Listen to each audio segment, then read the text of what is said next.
Assalamu alaikum friends, how are you? I have a story for you. This is a story of Inam. Inam is a very good boy. Inam teaches his younger brother. Inam's brother writes with ink.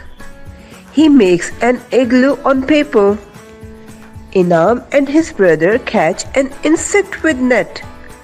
Inam also says, "Do not eat ice. It's not good." Dear friends, the beginning sound of ink, igloo and insect is E.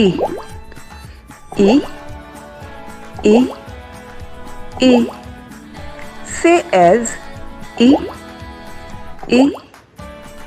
E. Now say with me E. E. E. Let's read with me. E. Ink. E. Igloo. E. Insect. E. Ink. E. Igloo. E. Insect. E. Ink. E. Igloo. E. Insect.